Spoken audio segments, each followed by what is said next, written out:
We're going to start with a story that, if it weren't so horrifically tragic what's happening in southern Lebanon, the hypocrisy would be absolutely laughable. The UN Security Council renewed its peacekeeping, I'll put that in quotes, its peacekeeping mission in southern Lebanon. It just renewed it yesterday. In that, they failed to condemn Hezbollah or even mention the Iranian-backed terror group. Well, meanwhile, the IDF destroyed a terrorist command center inside a West Bank mosque. They found explosives and weapons along with a display honoring terrorists who've attacked Israel. CBN Middle East correspondent Julie Stahl reports.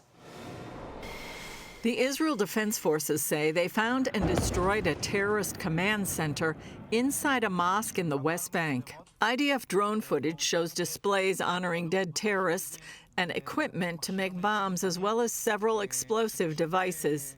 This, as top Hamas official Khaled Mashaal is calling for suicide attacks against Israelis.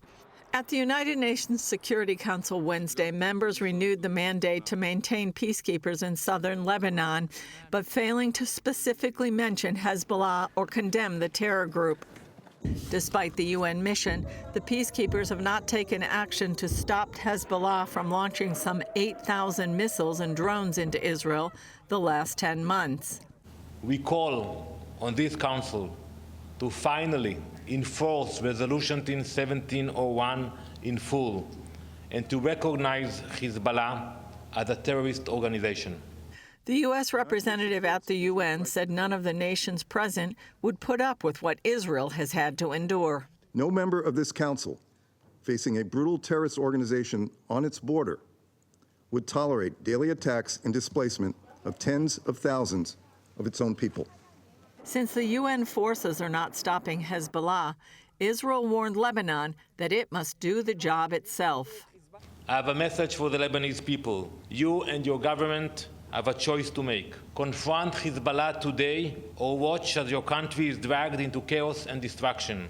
More than 60,000 Israelis are displaced from their homes in the north, forced to flee Hezbollah's almost daily attacks. When will it be the end of the story? Only when we can bring back security and the residents to their homes safely. Meanwhile, in Gaza, Israel says it recovered the body of a soldier killed on October 7th and held by Hamas. Some 300 vehicles with families and friends of hostages drove from Tel Aviv to Kibbutz Be'eri, one of the hardest-hit communities, on October 7th. Some ran past the security fence to get closer to Gaza, and others called out to their loved ones in captivity. I need you to know that I am giving you now the blessing I give you every single morning when I pray for you, and every Friday night. May God bless you and keep you. May God shine his face upon you and be gracious to you. Julie Stahl, CBN News, Jerusalem. Well, let's look at the hypocrisy coming out of the UN. They've had a mandate to keep peace in southern Lebanon for decades, and they haven't observed any of that. They've allowed Hezbollah to get enough weapons where it's roughly equivalent to a European nation state. And how that happened on their watch, and then make no mention of it, as if it didn't exist. But the hypocrisy goes even further in the UN when you look at the number of actions they've taken against Israel and very few actions against any of the Muslim terror states.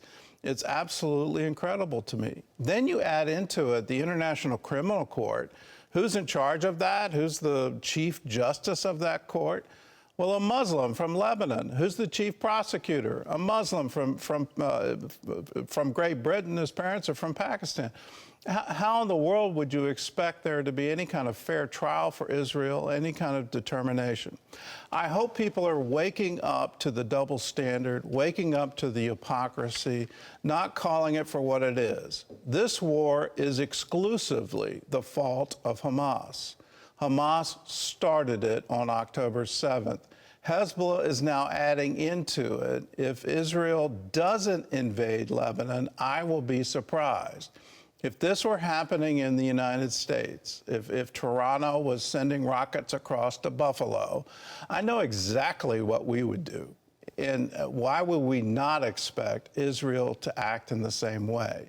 You have to protect the security of your citizens. You have to, if they're taken hostage, you have to get them released. And let me remind everyone, there are U.S. citizens in tunnels in Gaza today being held hostage by Hamas, and it doesn't seem that our government is perturbed about it at all.